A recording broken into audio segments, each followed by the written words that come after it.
sentro ng mga pagbasa ngayong ika-16 na linggo sa karaniwang panahon, ang tema ukol sa malasakit at malalim na pagkalinga ng mabuting pastol. Sa Ebanghelyo, binibigyang diin ang katangian ni Jesus bilang perpektong huwaran ng pastol na nagsisikap para sa kabutihan at kaligtasan ng kawan. Si Jesus ang tumatayong refleksyon ng lubhang mawaing Ama. Buong buhay niya ay inilaan sa kanyang mga tupa, puspos ng habag at pangunawa sa kanilang mga pangangailangan. Siya'y nagdulot sa kanila ng kalinga, pangaral at malimit, hindi alintana ang sariling pangangailangan.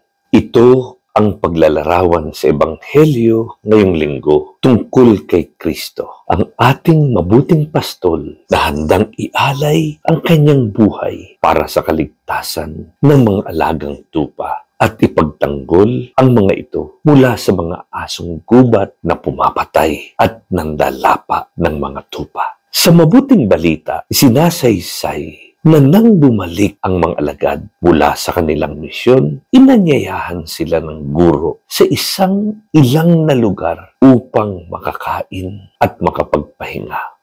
Inilalarawan nito ang pagpapahalaga at pangalaga ng Panginoon sa mga alagad na kumakatawan sa mga alagang tupa. Nang sila ay tumulak pa ibayo, nauna pa sa kanila ang mga tao. Pagkadaong ng kanilang sinasakyang bangka sa kabilang ibayo, nakita ni Jesus ang makapal na tao. Nahabag ang Panginoon sapagkat para silang mga tupang walang pastol. Kaya't imbis na unahin ang pagpapahinga kasama ng mga alagad, inuna ni Jesus ang pangalaga sa mga tao. Tinuruan niya sila ng maraming bagay. Paliwanag ng simbahan, the people look for Jesus. They were seeking for guidance and inspiration, which neither their religious nor political leaders were giving them. It is not that there were no shepherds, but the shepherds were not good shepherds.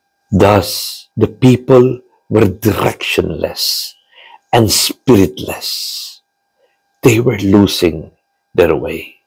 Sa mga naghihintay na madla, ginawa ng Panginoon ang kanyang pagiging mabuting pastol.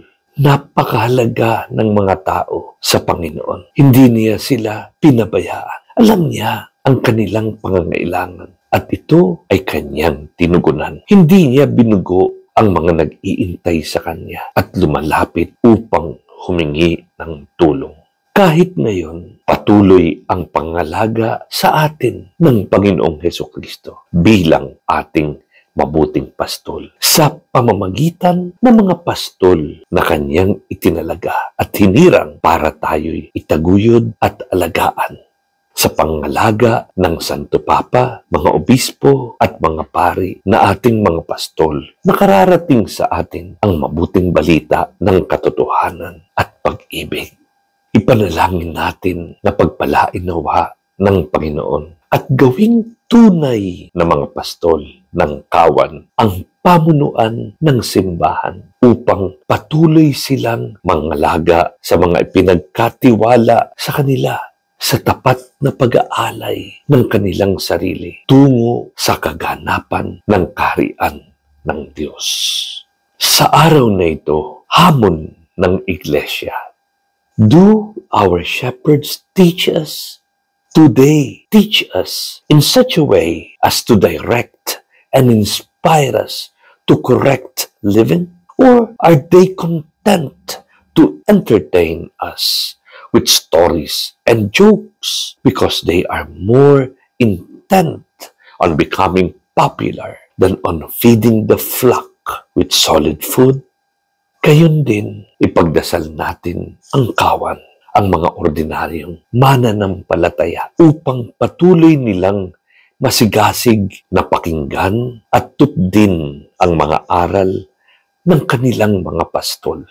Madama nawa nila na sa gitna ng kanilang kalungkutan pagkasipayo at kawalan ng direksyon, na hindi sila iniiwan at pinababayaan ng mabuting pastol. Hindi kailanman pababayaan ng Diyos ang simbahan sa kakulangan ng mga pastol na mangunguna sa kawan. Kaya't paanyaya ng simbahan ngayong linggo sa tanan. Let us pray for shepherds who are both teachers and witnesses. For it is the community that profits most from these kind of shepherds. God bless you.